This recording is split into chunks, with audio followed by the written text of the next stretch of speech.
Alhamdulillah, alhamdulillah Rabbil Alameen, as-salatu was-salam ala Sayyid al-Mursaleen. We begin by praising Allah subhanahu wa ta'ala, sending salats and salams upon the noble Rasul alayhi salatu was-salam. Bismillah ar-Rahman ar-Rahim, Allah's name, I begin with the most merciful, the ever kind. I want to begin by welcoming all of you to this, mashallah, first of, inshallah, many events of this nature. The Muslim Lit Festival 23 has been organized by many different partners, but fundamentally Beacon Books are behind this project, so we thank them for arranging such a wonderful initiative. And it is innovative, it is new, but looking at the program here, I'm sure that it's going to be essentially very beneficial for all of us. This part of the festival is, for want of a better phrase, the academic part, for us to hear from some esteemed authors and academics who are specialists in their own fields. I have with me here to my right, alhamdulillah, a fascinating gentleman we've just made acquaintance here, Sheikh Dr. Rafaqat Rashid, traditional scholar of Islamic heritage, but also a doctor, a general practitioner, has been working in Bradford, he says, for too many years that he cares to remember, mashallah.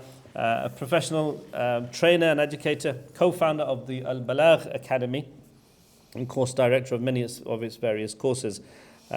His specialism and the talk that we're going to be hearing today is the Quranic perspective on human embryology. And when I saw the program first, I'm sure that Dr. Saab will perhaps reflect on that as well. And my initial interaction with the whole kind of study of embryology, not that I've studied it in any way, shape or form, but I remember a long time ago seeing a red book by Dr. book that kind of, detailed the relationship between the Quran and science. And it was just a fascinating read as a young teenager, just discovering how much parity and how much miracles, as this talk inshallah is labeled the miracle of life, Quranic perspectives on human embryology. So inshallah, without further ado, I'd like to welcome our honorable guest, Dr. Rafaqat Rashid Saab. And although of course I've already kind of laid out this is the academic side of things, that doesn't mean to say that we don't want interaction from you guys. Any lecture or study that you've been to, whether it's been in the masjid or madrasa or in the academic spheres, it's always essential and I think beneficial for both the speaker and the audience to have it as interactive as possible.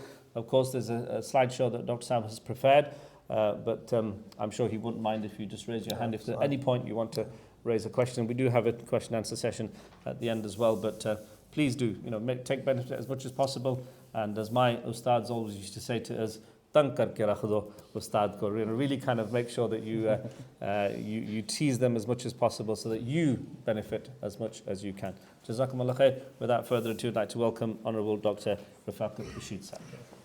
Bismillah ar-Rahman ar-Rahim.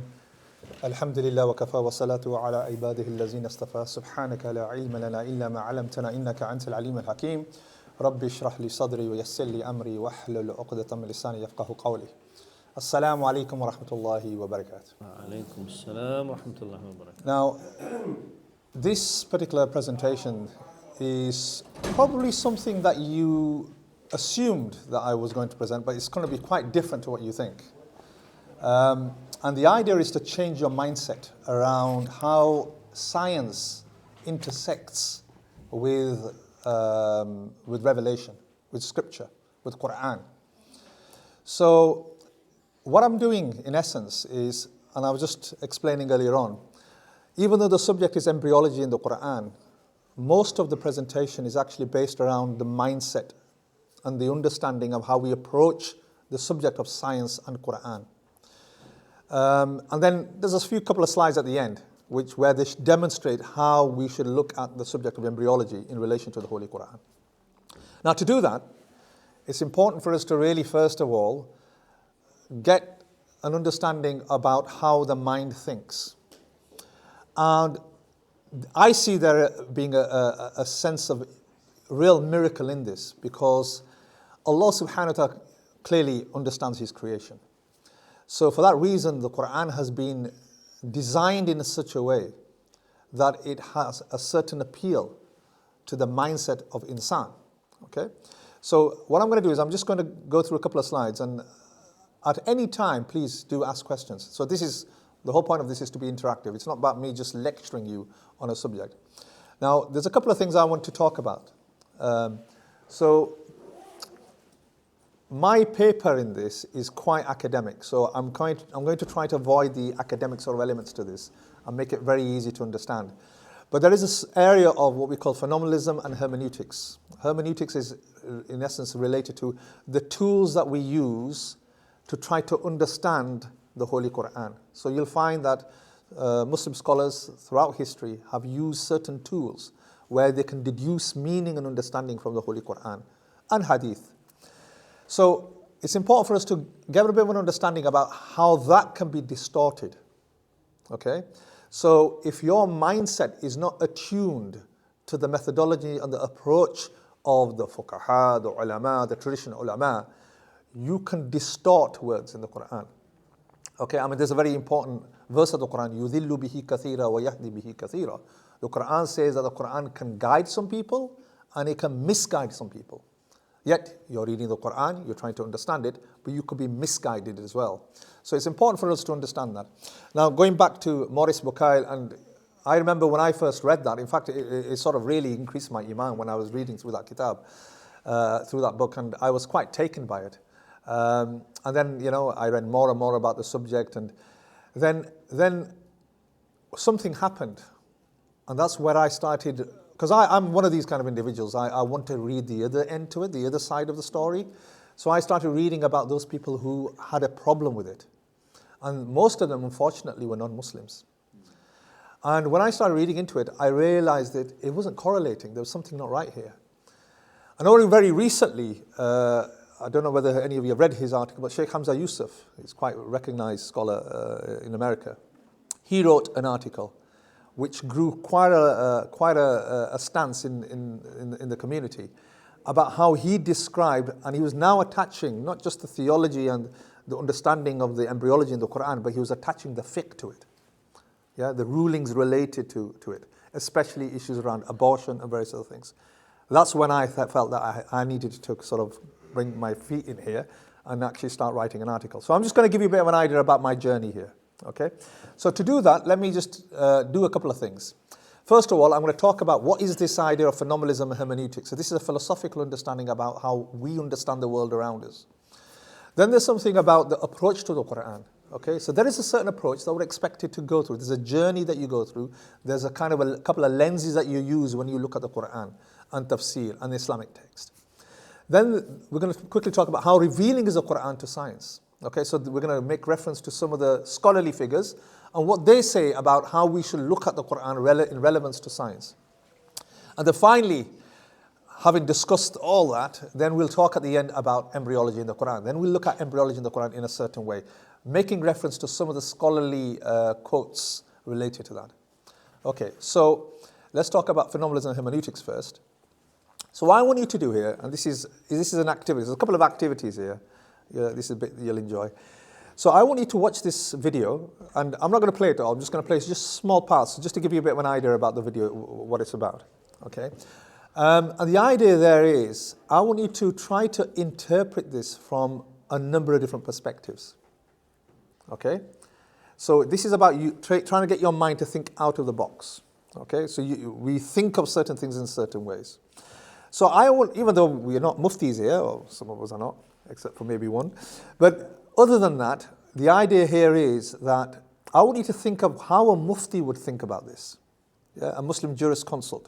How would he think about this when he saw this? I want you to think about from an ethicist. How would the ethicist look at this? So you're going to play this with a number of different hats. Yeah. Then I want you to think of it how an atheist will look at this video. So you've got a number of different perspectives. Then I want you to think about a scientist. How would a scientist observe this and think of this? Then I want you to think about a Sufi. How a Sufi would think about this. Then there's also a philosopher. How would a philosopher think about this? And then there's also a Bedouin. So a village dweller. How would he or she think about this? Okay? So let me start off by playing this. Dr. Rafaqat, you should add how the mutakalim. how the mutakallim will think of it. Alhamdulillah. Yeah, inshallah. We'll think about it. We'll try to mix that with the philosopher. But just have a look at the video in particular. I'll try to think about all the different perspectives of different individuals, how they would, perceive this, and what would matter to them. What's their priority when they're trying to analyze this? So clearly, this is something that we would not normally see, because this is an animation. But it's the reality of what's happening.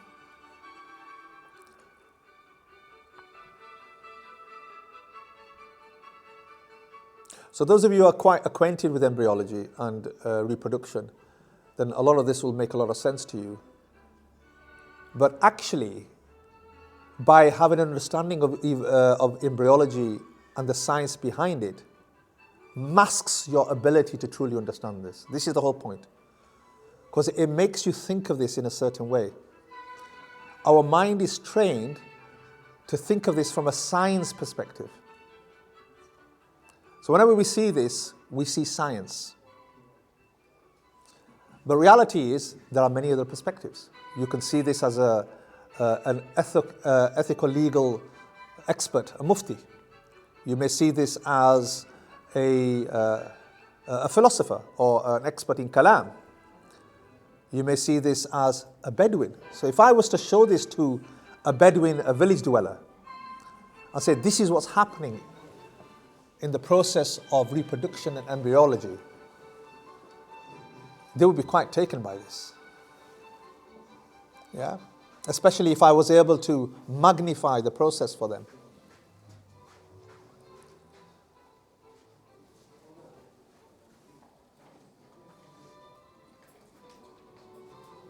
I think it's about a 2-minute video, but we'll sort of get to some of the main points and then we can go from there. Yeah. Yeah, so this is, well, I don't want to bring that in the conversation, see, because what I'm going to do with that is I'll end up talking about from a science perspective, and I don't really want to do that. But if I was to ask you, if you were a Bedouin or a village dweller, for example, what would your thoughts be about this? What would you think of this? Anybody?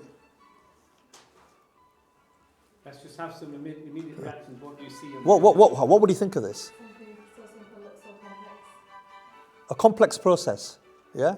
Yeah, yeah. I was shocked and horrified as a villager, like what's happening in there? It's just Yeah. unbelievable. Unbelievable. Unbelievable. Wow. Is that what's happening? Yeah? It's very creative and colourful. Yeah. Even though you don't understand the science behind it. If I was a villager or a farmer, Yeah. I'd say farming. Yeah, you connect it with farming Connect probably, with yeah. farming. Yeah. Sowing the seeds. So in the seeds, farming. Yeah. Maybe a mufti. So a mufti has some kind of understanding about the processes. Or some understanding maybe about the science.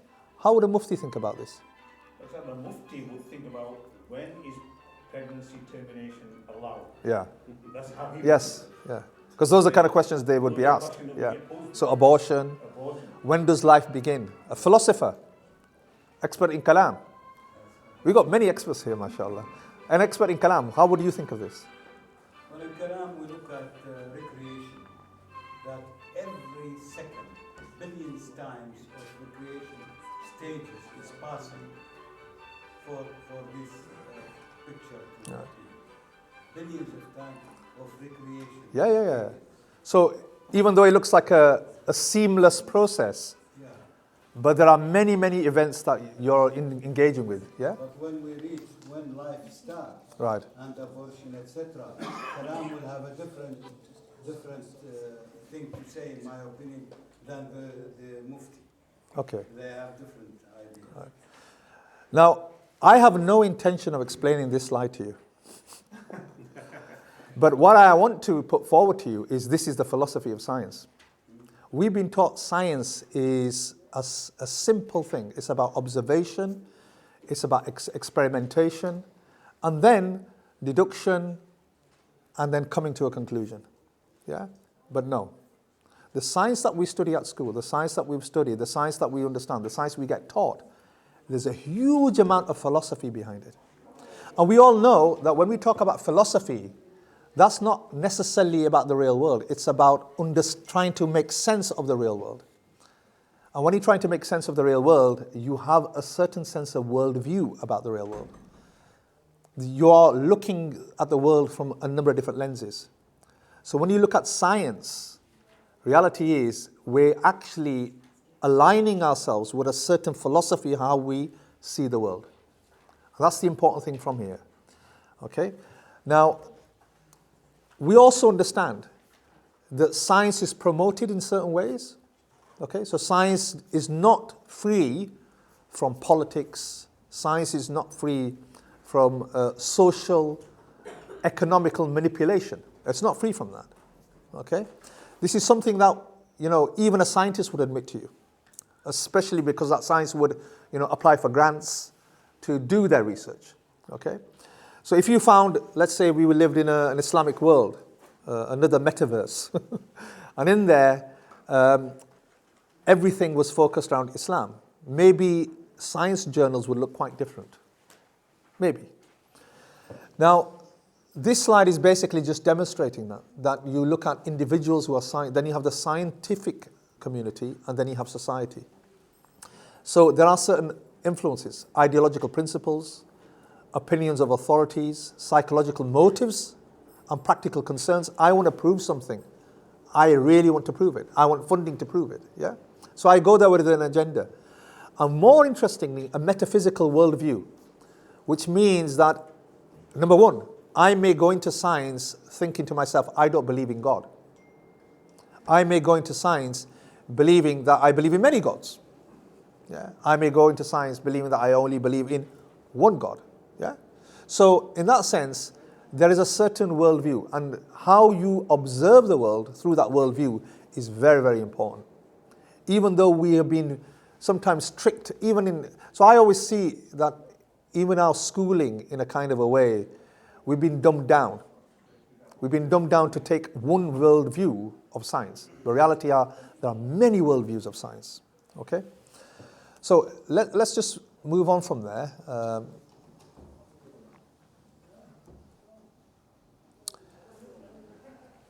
This is an interesting verse of the Quran, and there's an activity related to this, and this is what makes this verse very interesting. So Allah says, أَلَمْ تَرَ أَنَّ اللَّهَ سَخْرَ لَكُمْ مَا فِي الْأَرْضِ وَالْفُلْكَ الْتَجْرِي فِي الْبَحْرِ بِأَمْرِهِ. In other words, do you not see that Allah has subjected you whatever's in the earth as well as the ships that sail through the sea by His command? The English does no justice to the Arabic. Those of us who understand Arabic will understand what I mean. There is immense beauty. Yeah, it's, the fasaha in the words that are being used are immense.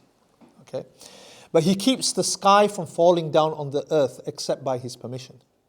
Surely Allah is ever gracious and most merciful to humanity. Now, if you were to read this and you were to look at it from a science lens, you'd be thinking, oh, interesting, right? But then if I was to give you an image, like this image here, does anybody recognize this? Titanic, yeah. So if I was to show this image to you, and I correlate the verse of the Quran with this image, then the kind of thoughts that will go around your head are, wow, we got the Titanic, and this was an amazing development of man, and what they were able to do. Unfortunately, it was it led into a very serious situation. But other than that, you can see the essence of how man has been able to traverse the seas, yeah, in this particular manner, and that's what the verse is sort of indicating. If I was to look at this as a scientist, so if I was to look at this image as a scientist, the kind of thoughts that may go in my mind may be quite different. So if you see the left slide there, I may look at this from a reductionist perspective. That's what science does. It brings everything down to the most minute detail, the microscopic detail. So it starts looking at the process of how these things happen. It starts looking at the detail, right down to the most smallest unit that you can take it down to, and try to understand how things interact to develop that. And if I was to look at this in a different way and take the verse in light of what Allah subhanahu wa ta'ala is trying to get us to understand, then I would see a beauty in it. I would see a beautiful creation, yeah? That Allah has given us the ability to create such a beautiful ship. And also the beauty of the sky, the beauty of the sea. I would see the creation of Allah in this. And that's the lens that I would be looking through. So you can see the two different perspectives there.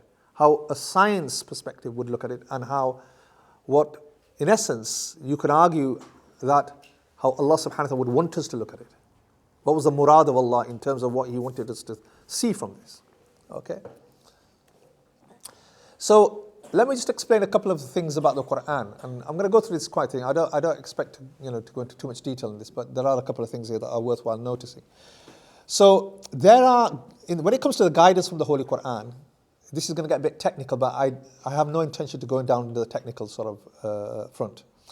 There are certain principles that we use that guide us in the Holy Quran, how to understand the Quran. How the Quran is misinterpreted is based on the fact that we are not using those tools properly. Okay? There's a very, very important aspect, and that's why we rely on Muslim scholars who are not just academics, but really they have a nurturing that they go through, which is a spiritual nurturing, and that is the sense of taqwa. So when we, even in a Ramadan, Allah subhanahu wa ta'ala says, كُتِبَ عَلَيْكُمُ الصِّيَامُ كَمَا كُتِبَ عَلَى الَّذِينَ مِن قَبْلِكُمْ لَعَلَّكُمْ تَتَّقُونَ. Fasting has been made incumbent upon you, just like it was incumbent on those before you. The whole purpose of that is so that you gain taqwa, this sense of God consciousness. Yeah? So that's why taqwa is a state that you can increase and it can decrease as well depending on your environment. But taqwa is this attribute that is required for you to interpret the Quran. It's a very, very important point. So even when we look at the earlier verses of the Quran, Surah Baqarah, Allah subhanahu wa ta'ala talks about Alif Lam Mim ذَلِكَ الْكِتَابُ لَا رَيْبَ فِيهِ هُدًى لِلْمُتَّقِينَ الَّذِينَ يُؤْمِنُونَ بِالْغَيْبِ. Now these are verses that you're very familiar with. But there's a couple of things that is worthwhile understanding from this. First of all, Allah subhanahu wa ta'ala talks about the Quran as, look, if you really want to benefit from the Quran, you must go in and benefit from it with a certain mindset. If you do not go in with that mindset, then you will not benefit from the Quran. Okay? Yes, you will benefit from reading it, there is reward in that and all the additional things. But truly to understand the Quran, for it to have an immense effect on your heart and change you as an individual, then you have to go in this state. So these are some of the conditions. Yeah? So number one, there is this sense of Allah saying, ذَلِكَ الْكِتَابُ لَا رَيْبَ فِيهِ. First of all, you have to go into the Quran, clearing your mind, there is absolutely no doubt in this kitab. You have to go in there with that mindset. Okay? And then, the other conditions, الَّذِينَ يُؤْمِنُونَ بِالْغَيْبِ وَيَقِيمُونَ الصَّلَاةَ وَمِمَّا رَزَقْنَاهُمْ يُنْفِقُونَ. Those people who believe in the unseen, you have to also go into this kitab of Allah with this understanding that there is an unseen world out there of angels, of many things that we cannot comprehend. Yes, we can be told about it, but we can't understand. We can't understand the nature of the malaika. Yeah, we can't understand their nature. And I understand there's another session later on about jinns. So we can't understand the nature of jinns because it's an immaterial thing. Yeah, and only thing that we can understand is limited to our four senses. If we cannot observe it, we use tools to magnify our senses, like our vision and our hearing, like so we can see atoms to some degree. But reality is that it's limited to those. Whereas Allah has created other creatures within our environment that sense things that we can't sense. Like, for example, bats. Bats can have an ultrasonic vision that we can't comprehend, but yet it falls within that spectrum. So in other words, you put them in a very pitch dark cave and put many, many wires and things around them in the cave. They will go through all those wires and they won't touch any of them. Yeah. So they have a vision that we don't have. We have even, cats and, owls and, some of these preying animals that can see much further than we can. So Allah has given examples of that on the earth. But the main thing is that we recognize that there is things of the unseen, things that are not within the scope of our sensory organs. So this is a kind of a breakdown of this. And if you sort of bring it down to the essence of this, the first point here is, number one, if we don't follow these conditions and this approach, then we could be misinterpreting the Quran. Second thing is that it's talking about a number of factors around belief. In other words, taqwa and its attributes are important for us to understand the Quran. So, just to give you a bit of the hermeneutical sort of approach to the Quran, it requires us, there's a definition of precise verses and unspecific verses. That's the first thing. Certain words can be very specific in their understanding and what they indicate to us in terms of their meaning. Other words may not be. Okay? So people can misinterpret them, thinking that certain words can be taken metaphorically, figuratively, whereas they should be taken literally. Yeah? So there's a lot of that going on. Okay? So I'll sort of avoid some of the slides. I don't want to go into too much details. But the main point is the point that I just mentioned. Allah mentions this in the Quran. هو الذي أنزل عليك الكتاب منه آيات محكمات هن أم الكتاب وآخر متشابهات. So here you see there are verses of the Quran. The book in it are verses that are precise. They are the foundation of the book. And then there are others that are unspecific, i.e. they're not precise. Yeah? But it's interesting how further on in those verses, as for those in whose heart is deviation, فَأَمَّا الَّذِينَ فِي قُلُوبِهِمْ زَيْغٌ, there's deviation. They will follow that which is unspecific. They will interpret the way that they want to interpret it. They will bring another forceful understanding into the Quran. Okay? So that's the main point to be taken from there. And then, وَمَا يَعْلُمُ تَعْوِيلُهُ إِلَّا اللَّهُ وَالرَّاسِخُونَ فِي الْعِلْمِ. Then Allah says, and no one knows its true interpretation except Allah, but those firm in knowledge. So these are a group of people who Allah subhanahu wa ta'ala has brought into our communities, such as ulama, who have a deep understanding, and other people as well, who can actually grasp the meaning. And they do this because of a number of fulfilling those conditions that are required for you to interpret the Quran. This slide is just demonstrating the levels of, so these are scholars who have worked on this, and they've introduced all these different levels of how revealing words are in the Holy Quran. So you can imagine when you look at one word, you need to decide which level it's on. Is it amongst the muhkam? Is it amongst the mutashabihat? So if I say alif, lam, mim, the question is, these are called haruf al-muqatta'at. Yeah, the question is, what do they mean? Only Allah knows. That's the mystery of the Quran. So every so often, Allah subhanahu wa ta'ala is saying, I'm going to put something in here, you will not know for sure what it means. But that's just to demonstrate to you my power, my ability, my essence. Yeah? So I'll put you in place. Yeah? So on the basis of that, you have some scholars who may interpret them meaning in certain ways. Yeah? But reality is they will all confess that this is just ta'wil, this is just an interpretation, but we don't know the haqq of the truth, reality of what these words mean. Then there are also textual indications. So in other words, you have words, but when you look at the whole text with those words, what does the text indicate? So it's not just down to the words, it's the contextual elements of this. So there are appropriate approaches to it. Ibarat al-nas, isharat al-nas, dalalat al-nas. Those of you who have studied the Islamic sciences will have an understanding of what I'm talking about. Now I want you to have a look at this particular verse. So this verse, in essence, let me just, sorry, I'm trying to display it in a certain way to myself so I can see the slide myself, because there's quite a bit of writing on there. Okay, so this verse is وَإِلَى الْأَرْضِ كَيْفَ سُطِحَتْ. Okay, Surah Ghashiyah. So it's interesting, in Tafsir Jalalain, it talks about, Imam Suyuti talks about this, and he says, and the earth, how it was laid out flat. He's talking about the earth being flat. And thus infer from this the power of Allah. Exalted be He and His oneness. The commencing with the mention of camels is because they are closer in contact with it, the earth, than any other animal. As for His words, sutihat, laid out flat. This, on a literal reading, suggests that the earth is flat, which is opinion and most of the scholars of revealed law. In other words, the traditional Muslim scholars at that time thought that the earth was flat, and they based it on this idea of this verse. Yeah? Which is the opinion of most of the scholars of the revealed law, and not as sphere as astronomers, the Ahl al-Hayya, have it, even if this latter does not contradict any of the pillars of law. So in other words, he's saying that, now this is, Imam Suyuti, those of us who know Imam Suyuti, he's a very reckoned, he's a polymath. He wrote, the books that he wrote became the essence of the science. He was a remarkable scholar.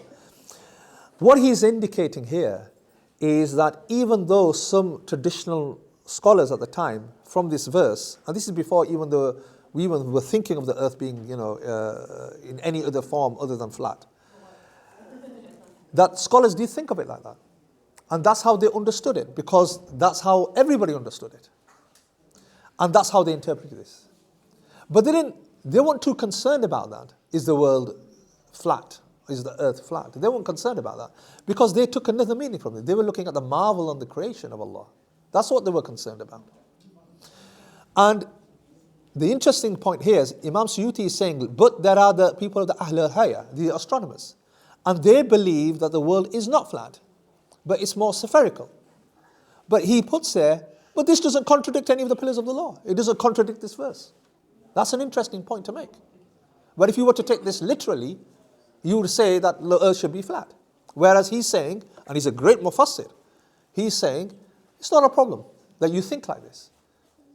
Because the reality of this verse is, it's not there to introduce science to you.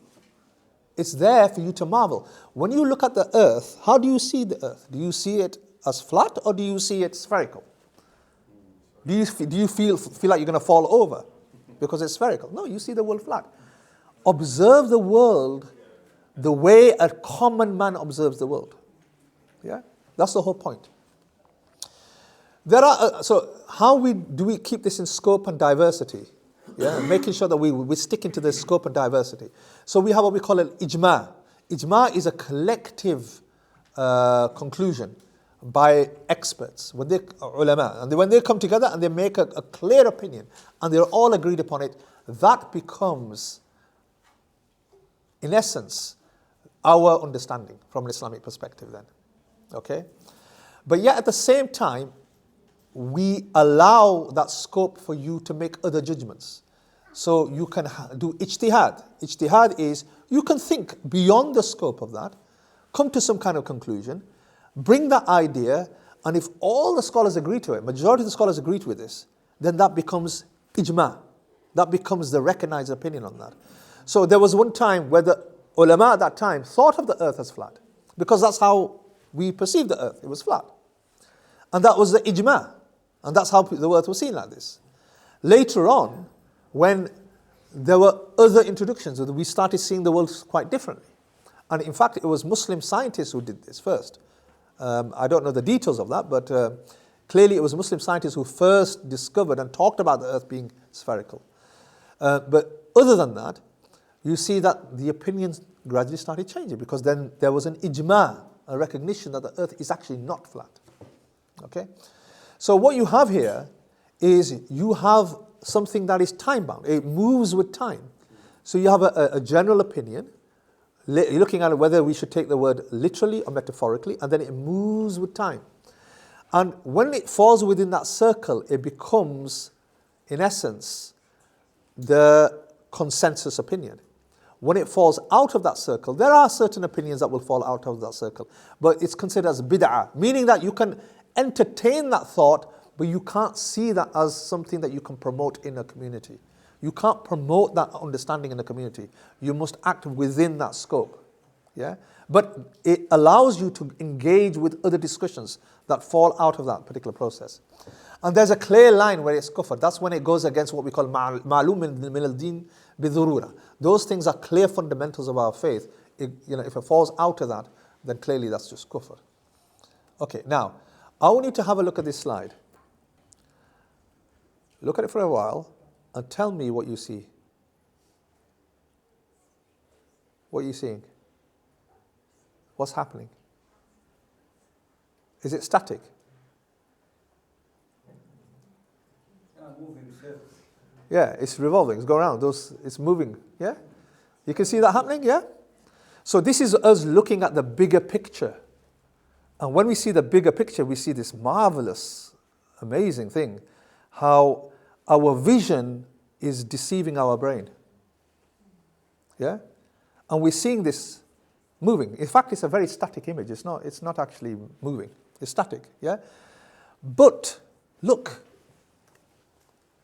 I want you to focus on that point. Only on that point. You go right down to that point and just look at that point only. What happens now? It stops moving. Yeah. Amazing, isn't it? Now, if we start looking at the world, we miss the bigger picture and see the beauty in it and the movement in it. And we start going right down to the absolute atom level, which science is telling us to do. And science is teaching us to think of the world in that particular perspective. We lose the beauty. The Quran no longer becomes a spiritual kitab for us. It becomes somebody to be played around by scientists. And we need to be careful about that. The whole point of this is we should not force a science interpretation into the Quran. It's a very, very important point. Because of this, يُضِلُّ بِهِ كَثِيرًا وَيَهْدِي بِهِ كَثِيرًا وَمَا يُضِلُّ إِلَّا فِي الْفَاسِقِينَ. He misleads many thereby, and he guides many thereby, and he misleads not except the defiantly disobedient. In other words, if you take the wrong lens and start looking at the Quran in that way, it's problematic. Imam Suyuti talks about what science is, what things you need as elements of capacity and skills and competencies for you to understand and translate and interpret the Quran.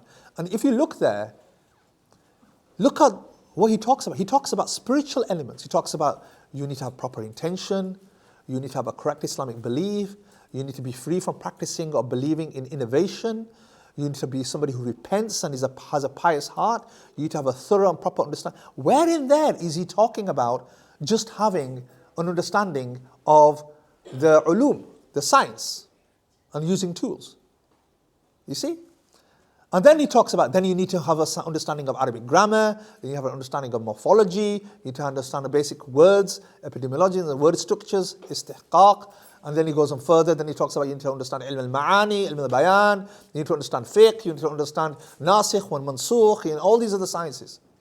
But look what he puts as the first few important things that you must have. Yeah. And then this verse, Ya ayyuhalladhina amanu ittaqullaha wa kunu ma'as sadiqin. O you who have believed, fear Allah and be with those who are true. You need to be in the company of those people who perceive the world in this way. If you are in their company, they will teach you, without actually even sitting you down, but just being in their company, the way they see the world, you will start seeing the world in that way. If you sit in a science community, which a lot of us do, I do, but yet at the same time you reflect from the way that our deen, our Islamic worldview is telling you to observe the world, then you will see some other marvel in the world other than just the science. So when we interpret the Quranic verses in light of science, we should ask, why has Allah subhanahu wa ta'ala chosen these words in the Quran? That's the first thing we should ask.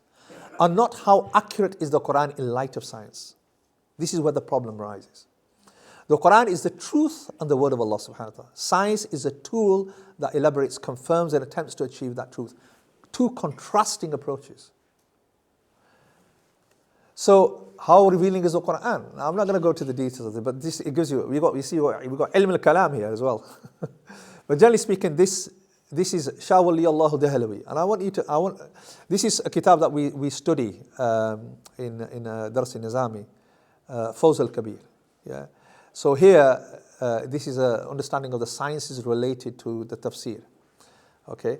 So he mentions that even within the science of favors of Allah, except that which appeals to be the village dwellers, city dwellers, Arabs, non-Arabs, the Quran does not mention specific favors that can only be comprehended by the prophets, ulama, and the awliya, or the kings, rather to common folk, akradel, scientists, philosophers. It doesn't just focus on individual groups of people, because the Quran is not bound by time, it's not bound by geography, It's not bound by a mindset. It's not bound by a certain lens. Quran is universal. It should appeal to a Bedouin just as much as it should appeal to an academic. It should, or a professor at a university.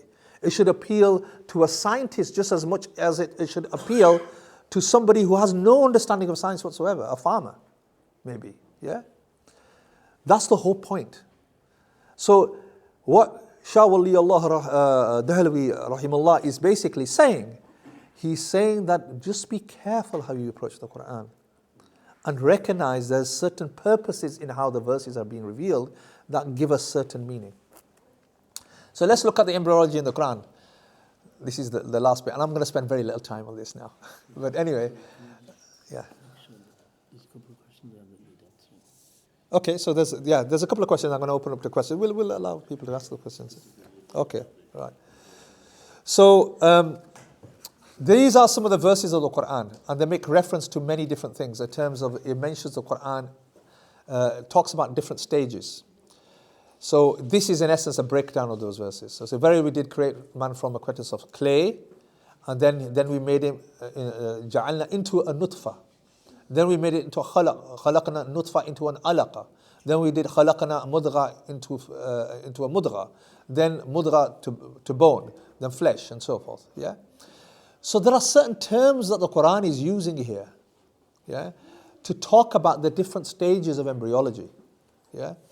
And these are this different 7 stages. Okay. Now, if you look at that and then you start bringing science and says, now, how does this fit in? Now, you could do this 2 ways. You can say that this is an approach that, anyone should observe. You don't have to be a scientist to see embryology and to understand embryology. You just can understand it from this perspective. Or you could say, let's force science into this. Right? Let's mold the understanding of nutfa so it fits in with how science sees it. Let's mold the word of alaqa. Then what you're doing is you're taking the whole purpose of what these verses are trying to demonstrate. Having said that, fuqaha, Muslim jurists, have used these verses to come to conclusions in terms of rulings. So they do connect it with the understanding of what's the lived experience. But when they saw the lived experience, these are just some of the interpretations that then he made his.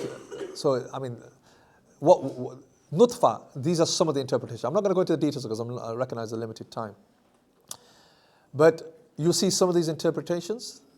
Yusuf Ali says, then we placed him as a drop of sperm in a place of rest firmly fixed. So he's decided to consider nutfa as a sperm. Pickthall then placed him as a drop of seed in a safe lodging. So he decided to describe nutfa as a seed. Shaka says, then we made him a small seed in a firm resting place. So you can see there are interpretations that have been pushed into the understanding. This is what it looks like if you were to look at it under a microscope. Yeah? Okay?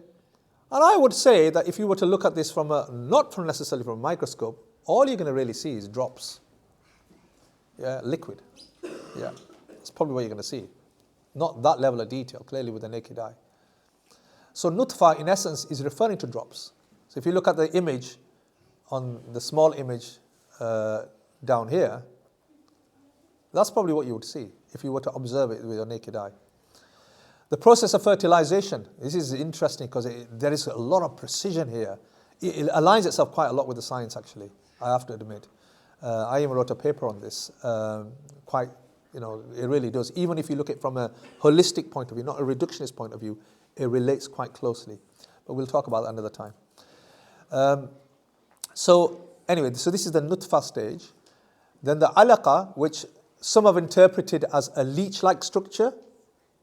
Some have said it is something which clings, a clot of blood, suspended thing. But you'll find that the Arabs, what they used to do, even before Islam, is they used to say, وَعَلَقْتِ الْمَرْأَةَ بِالْوَلَدِ وَكُلُّ أَنْثَى عُطُوفًا هُبِلَتْ. Yeah, so a woman conceived, and they used the word alaqa. So they used to consider alaqa a word term that they used to use when a woman would conceive. But anyway, terminology and usage of words is very, very important to this. But the main point there is that if you look at that stage sort of more holistically, it kind of looks like a clot, or it looks like a mass of blood, because it's surrounded by it. You know, there's loads of vessels around it. Yeah? And not only that, but if you were to have a miscarriage, which is the only way people would actually see this, they would see it as clots. They would see it as clots, more than likely. But anyway, so that's how you probably would see it at that stage. Yeah. And then mudgha. Okay, so mudgha is mainly referring to something which is more like a chewed up piece of meat. Yeah. But anyway, so what I do is I finally write this paper and I put it together saying that we need to look at it according to... So this is about reconciling the verse of the Quran with the hadith of Abdullah ibn Mas'ud radiallahu anhu, and how it links in. So in other words, we talk about these stages in 40 days, 40 days, 40 days, and then we have ensoulment after 120 days. Okay, and that was the point of this. So if we take it from this lens that I'm describing to you and put it into the science. So now what we're doing is we are bringing our revelation and we're trying to understand the science through our revelation. Yeah? Using the revelation as our guide, as opposed to using science as our guide to understand the Quran. If you do it from that angle, then you'll see a different picture emerges. Okay? Khalqan akhar. So Allah says that when we reach this 120 days time, it becomes another creature, another being. In other words, when you're ensouled, you are now something different. You become a person. You're no longer a human organism, you're now a person with, the understanding and the comprehension that we have today. Okay, inshallah. So I'll leave it there, and I was supposed to be addressing one or two of these questions. So, at which point is an embryo considered a human life? Big question. Sorry? You just did that. Yeah, so I would say a human life, there are two lives. There are what we call biological life. So this is my own understanding, okay? There is a biological life, and Imam, in fact, this is my understanding, is not just based on my field. So this is Ibn Qayyim al-Jawziyah, rahimahullah. There are many, many scholars who have talked about us being in this way. They talk about a biological life. The heart is beating in an embryo even before it's ensouled. Yeah? So there is a biological life that's going on. And then when ensoulment occurs, that's hayat. Hayat, which is basically related to the ruh, is to do with ensoulment. This is when that biological embryo or fetus becomes an insan. It becomes a person. Okay? And that is, according to the measures of the verse of the Quran, in reconciliation with the hadith, that is at 120 days. Okay? Then the other question is, can abortion ever be permissible? The answer to that is yes, it can do, but with serious conditions. So there is an intrinsic value in biological life that has a potential of becoming a human. Okay? And for that reason, we cannot abort any stage once fertilization has occurred. We cannot abort. But there are exceptions. And those exceptions are related to, number one, serious issues related to the fetus, where the viability of life is problematic, or serious conditions with the mother. Yeah, in terms of the risk to the mother. Now, when we reach ensoulment, then that it becomes an insan. Now you're talking about a life that we consider as a human person, and the stringency of those conditions are much more severe because we see it as another human. Okay, so within that scope, there is a scope for abortion. A fascinating. Okay, I think that's some of the main questions in that. I'll leave it to others who want to ask that question. Thank you, mashallah.